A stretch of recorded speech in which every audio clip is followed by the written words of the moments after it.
नमस्कार दोस्तों, स्वागत है आप सभी का आपके अपने YouTube channel Shyam class study में। आज के इस वीडियो में UP triple S C PET परीक्षा में पूछे जाने वाले जीके जीएस के अति महत्वपूर्ण प्रश्नों का प्रैक्टिस सेट लेकर के आया हूं, जो आने वाली UP triple S C PET परीक्षा में आपको हमारे इन्हीं प्रैक्टिस सेटों से आपको प्रश्न देखने को मिल जाएंगे। तो साथियों, आज के प्रैक्टिस सेट को पूरा करिएगा। प्रैक्टिस सेट को पूरा करने के बाद आपको अपना स्कोर कमेंट बॉक्स में शेयर करना और बताना है कि आपने हमारे इस प्रैक्टिस सेट में कितने प्रश्न सही किए। इससे पहले मैं यूपी ट्रिपल एस पैट परीक्षा 2023 के लिए जीके जीएस के 14 प्रैक्टिस सेट अपलोड कर चुका हूं। अगर आपने वो अभी तक नहीं देखे हैं तो सारे प्रैक्टिस सेट आपको प्लेलिस्ट मिल जाएंगे, वहाँ से जा करके आप एक एक करके सही प्रैक्टिस सेट लगा सकते हैं और अपनी तैयारी को चेक कर सकते हैं। तो चलिए शुरू करते हैं आज का अपना practice set number 15। Practice set पसंद आए तो वीडियो को आप लाइक कर देना। चैनल को आपने अभी तक सब्सक्राइब नहीं किया हो तो चैनल को आप जरूर सब्सक्राइब कर लीजिएगा और इस वीडियो को आप ज़्यादा से ज़्यादा शेयर करना, जिससे UP triple S C PET परीक्षा 2023 की तैयारी करने वाले सभी अभ्यर्थी इस प्रैक्टिस सेट को लगाएं और वो भी अपनी तैयारी को चेक कर पाएँ। तो चलिए शुरू करते हैं आज का अपना प्रैक्टिस सेट। तो पहला क्वेश्चन है आपकी स्क्रीन पर कि तुंगभद्रा तथा भीमा किस नदी की सहायक नदियां हैं। तो ये किसकी सहायक नदियां, ये आपको बताना। जो तुंगभद्रा भीमा ये सहायक नदियां कृष्णा की, किसकी? कृष्णा की सहायक नदियां हैं। ऑप्शन नंबर डी इसका राइट आंसर हो जाएगा। और कृष्णा नदी से एक क्वेश्चन ज़्यादा पूछा जाता है, वो क्वेश्चन है कि नागार्जुन सागर बांध वो कौन सी नदी पर बना है। तो वो बना है कृष्ण नदी पर। ये आपको ध्यान रखना, ये क्वेश्चन हर एक पैट परीक्षा में पूछा गया है। अगला क्वेश्चन है आपके सामने कि विश्व का कहवा पतन कहलाता है। तो कौन सा कहलाता है विश्व का कहवा पतन? तो ये कहलाता है सेंटोस। क्या? सेंटोस कहलाता है विश्व का कहवा पतन। ऑप्शन नंबर सी इसका राइट आंसर हो जाएगा। नेक्स्ट प्रश्न है आपके सामने कि वेनेजुएला के घास के मैदान को क्या कहा जाता है। तो क्या कहा जाता है वेनेजुएला के घास के मैदान को? तो इसे कहा जाता है लानोज। क्या? लानोज कहा जाता है वेनेजुएला के घास के मैदान को। ऑप्शन नंबर सी इसका राइट आंसर हो जाएगा। रियंद घाटी परियोजना किस राज्य की परियोजना है? तो ये कौन से राज्य की परियोजना है रियंद घाटी परियोजना, ये आपको बताना है। तो जो है ये है उत्तर प्रदेश। किसकी है? उत्तर प्रदेश की है रियंद घाटी परियोजना। ऑप्शन नंबर बी इसका राइट आंसर हो जाएगा और ये परियोजना रियंदी नदी पर है। नेक्स्ट क्वेश्चन है आपके सामने कि एनु जनजाति कहाँ पाई जाती है। तो कहाँ पर पाई जाती है एनु जनजाति? तो ये पाई जाती है जापान में। कहाँ? जापान में पाई जाती है एनु जनजाति। ऑप्शन नंबर डी इसका राइट आंसर हो जाएगा। अगला प्रश्न है आपके सामने किसे संसद का अभिन्न अंग कहा जाता है। तो किसको कहा जाता है संसद का अभिन्न अंग? तो ये कहा जाता है राष्ट्रपति को। किसे? राष्ट्रपति को। ऑप्शन नंबर बी इसका राइट आंसर हो जाएगा। अगला प्रश्न है आपके सामने कि माल्टा कहाँ अवस्थित है। तो कहाँ पर है माल्टा, ये आपको बताना है। तो ये है भूमध्य सागर में। कहाँ? भूमध्य सागर में है। ऑप्शन नंबर ए इसका राइट आंसर हो जाएगा। जम्मू कश्मीर का संविधान कब लागू हुआ? तो कब लागू हुआ था जम्मू कश्मीर का संविधान, ये आपको बताना है। तो ये लागू हुआ था 26 जनवरी 1957 को। कब? 26 जनवरी 1957 को जम्मू कश्मीर का संविधान लागू हुआ था। ऑप्शन नंबर ए इसका राइट आंसर हो जाएगा।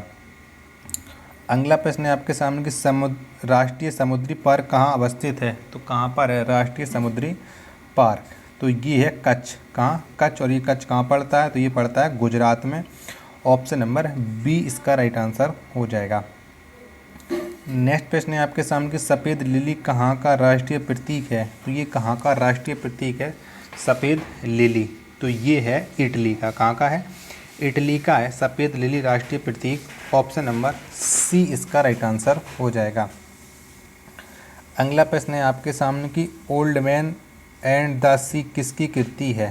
तो ये किसकी कृति है ओल्ड मैन एंड द सी? तो ये कृति है अर्नेस्ट हेमिंग्वे की। किसकी? अर्नेस्ट हेमिंग्वे की। ऑप्शन नंबर डी इसका राइट आंसर हो जाएगा। द्वीप का आणविक भार बढ़ने से उसकी संयंत्रता पर क्या प्रभाव पड़ता है। तो क्या प्रभाव पड़ता है द्वीप का आणविक भार बढ़ने पर? तो उसकी संयंत्रता बढ़ती है। क्या? बढ़ती है। ऑप्शन नंबर बी इसका राइट आंसर हो जाएगा।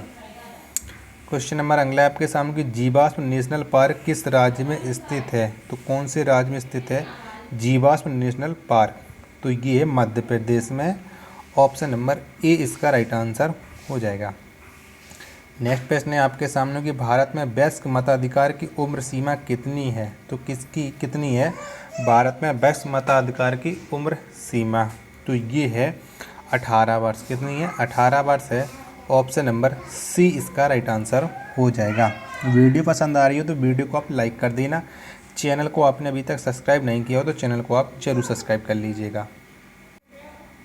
अगला प्रश्न है आपके सामने कि लोकसभा में बहुमत दल का नेता कौन होता है? तो कौन होता है लोकसभा में बहुमत दल का नेता? तो ये होता है प्रधानमंत्री। लोकसभा में बहुमत दल का नेता ऑप्शन नंबर ए इसका राइट आंसर हो जाएगा। अगला प्रश्न है आपके सामने कि राज्य सूची में किसी विषय पर संसद कितने अवधि के लिए कानून बना सकती है? तो कितने दिनों के लिए संसद कानून बना सकती है राज्य सूची पर? तो ये बना सकती है 1 वर्ष के लिए। कितने के लिए? 1 वर्ष के लिए। ऑप्शन नंबर सी इसका राइट आंसर हो जाएगा। अगला प्रश्न है आपके सामने कि मानस किस नदी की सहायक नदी है? तो ये कौन सी नदी की सहायक नदी है मानस? तो मानस है ब्रह्मपुत्र की सहायक नदी। ऑप्शन नंबर ए इसका राइट आंसर हो जाएगा। अगला प्रश्न है आपके सामने कि राजतरंगिणी के अनुसार निर्वाचन द्वारा सिंहासन प्राप्त करने वाला राजा कौन था? तो कौन था निर्वाचन के द्वारा सिंहासन प्राप्त करने वाला राजा? तो राजतरंगिणी किसने लिखी है? तो राजतरंगिणी लिखी है कल्हड़ ने। तो ये निर्वाचन के द्वारा सिंहासन प्राप्त करने वाला राजा था गोपाल। ऑप्शन नंबर डी इसका राइट आंसर हो जाएगा। जर्मनी में नाजीवाद की वकालत किसने की थी? तो किसने की थी जर्मनी में नाजीवाद की वकालत? तो ये वकालत की थी एडोल्फ हिटलर ने। ऑप्शन नंबर ए इसका राइट आंसर हो जाएगा। हरियाली योजना किससे संबंधित है? तो किससे संबंधित है हरियाली योजना? तो ये संबंधित है जल प्रबंधन से हरियाली योजना। ऑप्शन नंबर बी इसका राइट आंसर हो जाएगा। अगला प्रश्न है आपके सामने कि लोकसभा सदस्य अपना त्यागपत्र किसे सौंपता है? तो किसे सौंपता है लोकसभा सदस्य अपना त्यागपत्र? तो ये सौंपता है लोकसभा अध्यक्ष को अपना त्यागपत्र। ऑप्शन नंबर ए इसका राइट आंसर हो जाएगा। अगला प्रश्न है आपके सामने कि सुब्रमण्यम भारतीय किस भाषा के लेखक थे? तो ये कौन सी भाषा के लेखक थे? तो ये थे तमिल भाषा के लेखक। ऑप्शन नंबर बी इसका राइट आंसर हो जाएगा। अगला प्रश्न है आपके सामने कि नौसेना दिवस किस तिथि को मनाया जाता है? तो कब मनाया जाता है नौसेना दिवस? ये आपको बताना। तो ये मनाया जाता है प्रतिवर्ष 4 दिसंबर को नौसेना दिवस। ऑप्शन नंबर बी इसका राइट आंसर हो जाएगा। पंजाब और हरियाणा की संयुक्त राजधानी कहाँ है? तो कहाँ पर है पंजाब और हरियाणा दोनों राज्यों की संयुक्त राजधानी? तो ये है चंडीगढ़ में। ऑप्शन नंबर बी इसका राइट आंसर हो जाएगा। टाइगर परियोजना किस वर्ष शुरू की गई थी? तो कब शुरू की गई थी टाइगर परियोजना? तो ये शुरू की गई थी 1973 में टाइगर परियोजना। ऑप्शन नंबर सी इसका राइट आंसर हो जाएगा। विश्व मानवाधिकार दिवस कब मनाया जाता है? तो कब मनाया जाता है विश्व मानवाधिकार दिवस? तो ये मनाया जाता है प्रतिवर्ष 10 दिसंबर को विश्व मानवाधिकार दिवस। ऑप्शन नंबर ए इसका राइट आंसर हो जाएगा। अगला प्रश्न है आपके सामने कि अमेरिका के प्रथम राष्ट्रपति कौन थे? तो कौन थे अमेरिका के प्रथम राष्ट्रपति? तो ये थे जॉर्ज वाशिंगटन अमेरिका के प्रथम राष्ट्रपति। ऑप्शन नंबर डी इसका राइट आंसर हो जाएगा।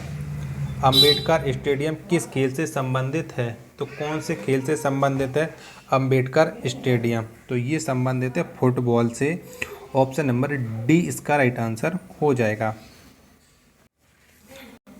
अगला प्रश्न है आपके सामने कि संविधान संशोधन के लिए विधेयक सर्वप्रथम कहाँ प्रस्तुत किया जाता है? तो कहाँ पर किया जाता है विधेयक? ये आपको बताना। तो ये किया जाता है राज्यसभा में। संविधान संशोधन के लिए विधेयक सर्वप्रथम प्रस्तुत। ऑप्शन नंबर बी इसका राइट आंसर हो जाएगा। ओमान और ईरान को कौन सी जल संधि अलग करता है? तो कौन सी जल संधि अलग करती है ओमान तथा ईरान को? तो ये अलग करती है हारमुज की जल संधि।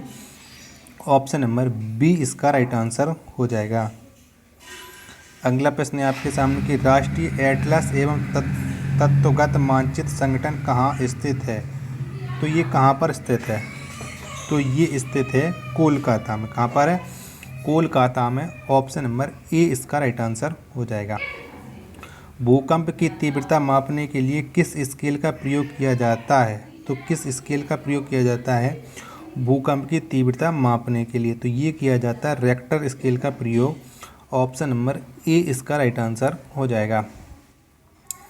अगला प्रश्न है आपके सामने कि विश्व का प्रसिद्ध डोनबासा कोयला क्षेत्र किस देश में स्थित है।